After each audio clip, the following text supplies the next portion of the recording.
Alright, welcome to part 3 of my Daiwa Ryoga 2018 review. Sorry for all the parts, sorry for the almost 1 hour of video, but if you consider spending $4 or God forbid $500 on this reel, I think you should watch all of it. In this part, I'm going to talk about the issues that I found with this reel that bothered me so much that I'm going to be returning this reel. Let's take a look at the brakes. Let's look at the old Ryogas first. Here is the shrapnel. The simplest centrifugal brake in the whole world. Only 2 pins. You can have 0, you can have 1, you can have 2. That's it. The Ryoga bay jigging, absolutely the same. I have only 1 pin here. But in the new Ryoga, Daiwa adopted their most sophisticated MagForce Z braking system. Why did they do that? I mean, the reel is still pretty heavy duty, but it's now lighter, okay? And in my opinion, Daiwa is trying to get the best anglers. You know, in the 1930s, there was a famous bank robber. You know, his nickname was Slick Willie. He robbed a lot of banks, but they finally got him. And when he was in court, they asked him, Willie, why did you rob all these banks? And he just shrugged his shoulders and said, that's where the money is. Why is Daiwa going after the best anglers now? Well, that's where the money is. You know, this reel is a much better catfish reel than a bass reel. But, you know, catfish anglers don't have a lot of money. They always buy these $30 Okuma classics, and this is not easy to change. Musky guys, they have money, but how many musky anglers are there in the United States? Not that many, it's a small market. Bass anglers with the $70,000 glass boats and the 6-figure corporate salaries, this is who Daiwa is going after with this reel, okay? Otherwise, they just don't sell enough. So they said, we're gonna make the reel lighter, we're gonna put, you know, a better brake system and a lighter spool, so you can start casting, you know, lighter bass lures with it. And we're gonna appeal to the corporate employee bass angler. Of course, that's just my opinion, but I'm sticking with it. Let's take a look at this new MagForce Z brake system. In this system, brakes are applied from the magnetic force from the interaction between this inductor here and these coils on the side plate. I don't want to go into too much detail here about how this all works, although the way centrifugal force that goes out is actually pushing the inductor outward is truly ingenious. But let's just consider the main variables here that control the strength of the braking, okay? The first variable is how much the inductor goes inside the coils, okay? It can be attached to the spool or it can go into the spool this much. That's the first variable. The second variable is the relative position of the 2 coils to each other, okay? And that is controlled by the user with this external dial. Let me try to show you what happens when you turn the dial. Look at the big ring, okay? Look how it turns when I move the dial on the outside. See? This also increases the magnetic field on the side plate. Now let's take a closer look at the dial itself. We have number 0 here, we have number 10 and 20. So the dial can go from 0 to 20. What is the dial set to now? Can you tell? I mean, I have so many lights in the garage here. It's a lot brighter than daylight. Actually, let me turn off one of my lights. Okay, this is much closer to daylight than the light behind my neck. Okay, what is the dial set to now? You don't know. It's not your eyes, okay? Even if you have glasses, it's not your eyes. Nobody can tell what the dial is set to. Now let's take a close look. Okay, do you see this? The dial is set to 0. How can you tell? Well, Daiwa made all of these notches here flat, flat, flat, flat, flat, and one of them, wow, one of them is not completely flat. It's got another notch on top of it. I know you can't tell from a foot away, which normally will be, when you'll be casting it, it'll be more than a foot away from your head. But if you really put it in front of your eyes, which you should do every time you want to adjust the brakes, because there is no other way to do it, if you really put it in front of your eyes and your vision is still decent, then yeah, you can tell the dial is set to 0. I don't want to show you my guns now because I'm gonna save this for another episode. But have you seen the night sights on a gun? They're so small, they only look like a little white dot, and yet you can always see them even in the dark. Hey Daiwa, here is an advice for you. Drop a little dot of white fluorescent paint right over here. Okay, so I can see it from here, I can see it from here. Maybe I'm fishing during sunset. I can still see where my dial is set, okay? You don't need a PhD in engineering to come up like this. You don't even need to be an engineer. I'm not an engineer. I'm not even engineering inclined, okay? I just have common sense. How many people in Daiwa corporate looked at this and approved it and nobody said, man, it's kind of hard to tell from where I'm holding it. Really? Nobody thought it's impossible to tell what the dial is set to? But this is just the beginning of it. Let's see how this dial actually moves back and forth, okay? Let's have Daiwa's main engineer show us how to do it.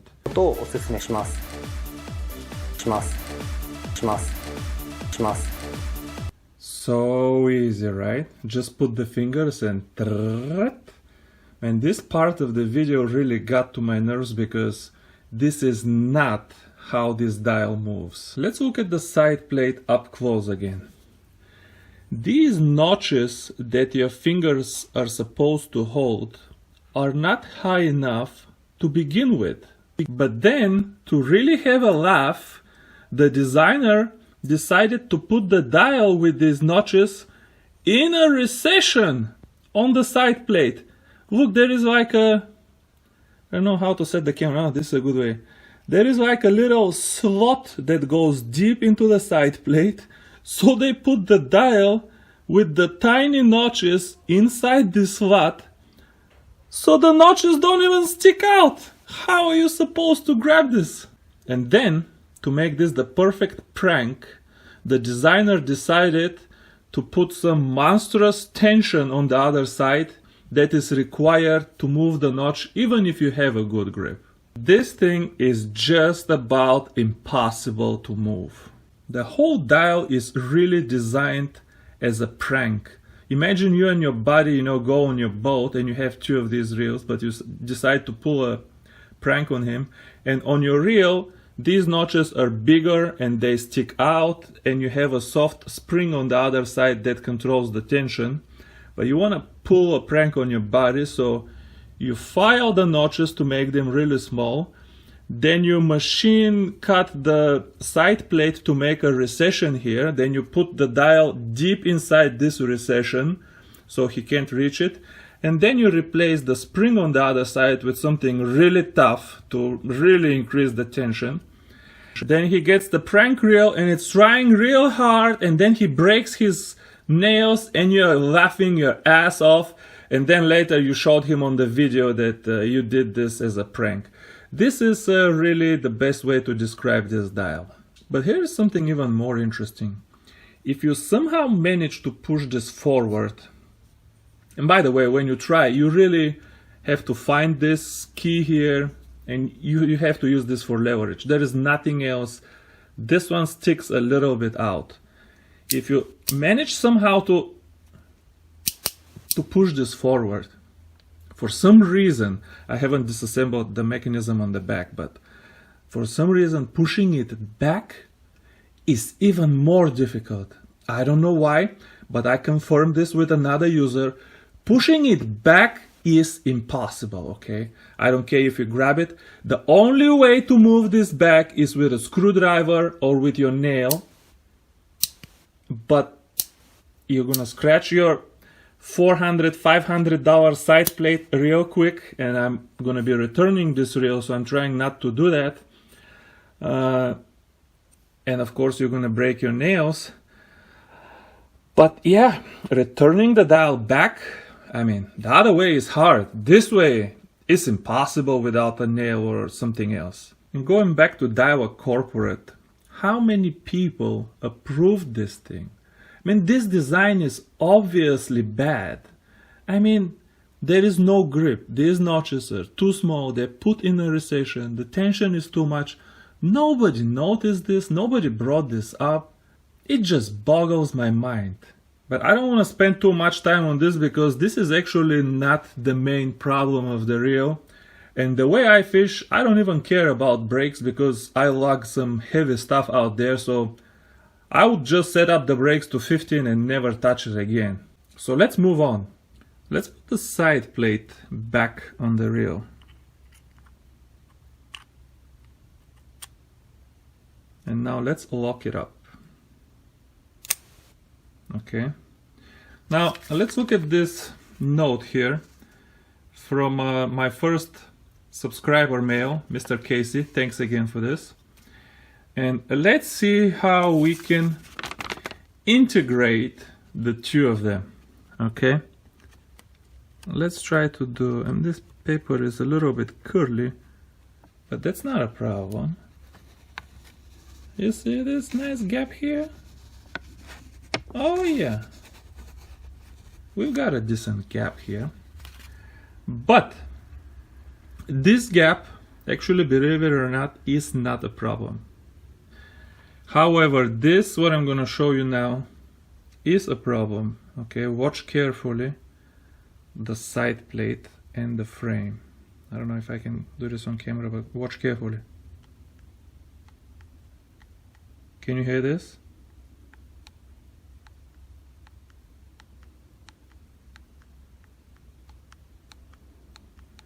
The side plate is rocking, okay? It is fixed over here and it's rocking back and forth like this, okay? And you can even hear the noise. Now that is a serious problem. This is what I call a structural problem with the integrity of the frame. Let's see what's going on inside this bad boy here.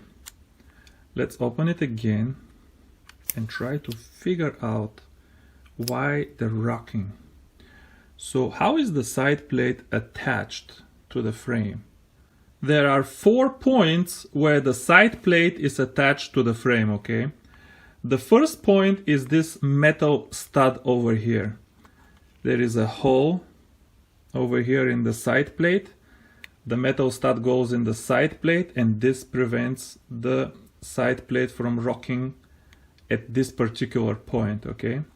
Now note that the stud can prevent the side plate from rocking over here, but it can't keep it attached to the frame. In other words, if there is nothing else holding the side plate, if you go like this, it can fall off the stud. And then we have 3 more points where the side plate is attached to the reel. Here is the first point.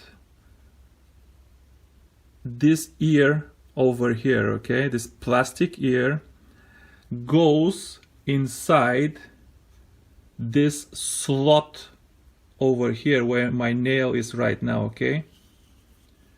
When you turn this like this to lock the side plate, this ear goes inside this slot. Okay, The next point where the side plate is attached to the frame is this ear over here, this plastic ear. Okay, this plastic ear goes over here, and when you lock it down, it moves inside over here where my nail is right now. And the last point where the side plate is attached to the frame is this plastic ear over here. Where does this one go? This one goes over here. Okay, I hope you can see the slot. Let me put my nail again. Okay, this is where it goes. Now, there is actually one more point of support, not really attachment, but this stud over here on the side plate, which will run over here just for some additional support. You can even see the marks of where this I don't know if this is metal, this feels like plastic. Okay, this plastic stud is running over here, so it's not really attachment point because it's just touching, but I guess it's helping with this kind of wobble. Okay, now what is the problem here? The problem is that all three of these attachment points are placed on the same plastic ring. Okay, it's not even a ring. You know, technically this is a segment because it's not a continuous ring. But look, all three of these points are mounted on this plastic here. Now already I don't like this design, even if it worked perfectly, because all of the attachment points are now sitting on plastic that will, you know, attach to the metal. But how long is this gonna last? Okay, even if everything was good today. I mean, remember, you are holding the reel like this, okay, and you keep casting. So there is a lot of rocking force right over here at this side plate. And also remember that this stud prevents rocking like this, but it doesn't keep the side plate from coming out. So the only thing that keeps this side plate from coming out of the reel is this little plastic ring over here. I mean, it is little. And on top of this, this plastic ring already wobbles. Okay, and this is why my side plate is rocking.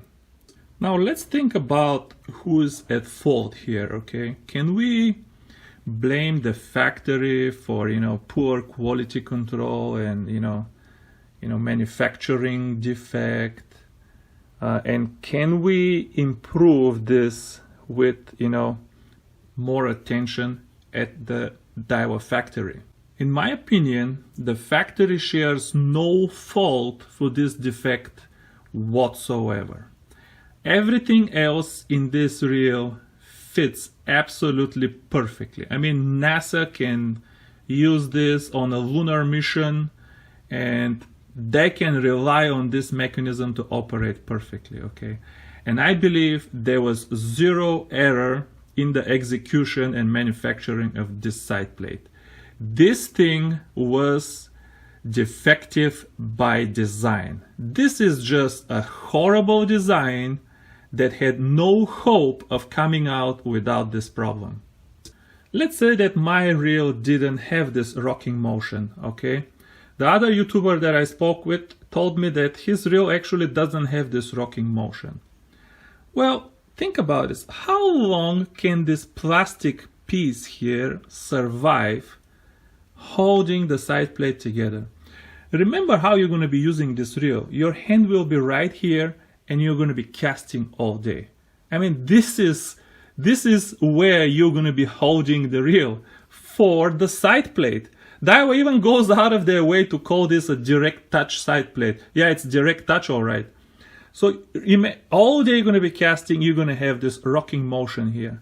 Okay, maybe when you bought it in the store, You saw my video, you tested, it didn't have a rocking motion because the plastic was still tight. How long is this going to last? You know, you tell me. You don't have to be an engineer. Again, guys, this is not a rocket science.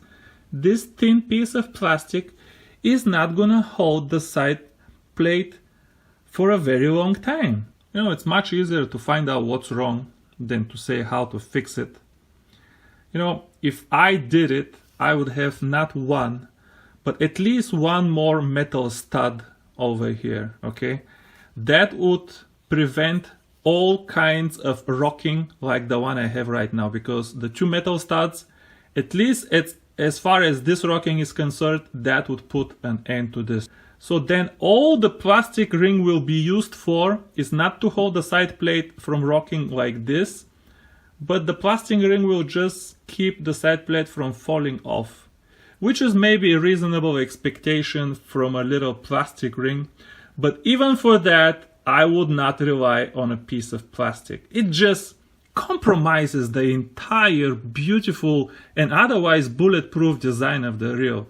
Why have such a weak point here? I have no doubt that if somebody in Daiwa corporate raised the tension, Daiwa has the engineers to design a bulletproof way to attach this side plate to the frame, okay? So what am I gonna do with this reel? Well, this particular one is getting returned, okay? And by the way, I already contacted Japan Tackle about the issue, and they were very professional and told me they can give me a refund or replacement if I want it. They will even refund my return shipping. So a thumbs up for those guys. And if you decide to buy the reel after all, their website had a great price, and obviously their customer service is reliable. So I can recommend them sincerely, even though I'm not associated with them in any way. But this particular reel is definitely getting returned, okay? The rocking is just too much to tolerate on such expensive reel. By the way, the vendor told me, you know, in case I get a replacement, that all of their reels have the gap here on the side plate, but not all of them have the rocking. So I'm thinking of returning this particular reel and getting one without the rocking. Because I'm not a bass angler, you know, I don't cast all day. I'm not gonna have so much force, you know, all the time on this side plate. I just cast it once and I put it on the rod holder, and then when I fight the fish, I kind of fight it like this. I don't really palm the reel. So probably it will be okay for me. I don't know, we'll see. Maybe I'll make a part 4 of this series in the summer when I have actually fished with the reel for a few months, and I'll let you know what's going on with the side plate. So I don't know, stay tuned for that, I guess. But this is the end of this video, guys. I know it was kind of long, and if you watch the whole thing, trust me, I really appreciate it. And I've been trying to make shorter videos, but it's so difficult for me. Hopefully next year I get better at that. But for now, this is it. Thanks a lot, and I'll see you soon. Bye bye.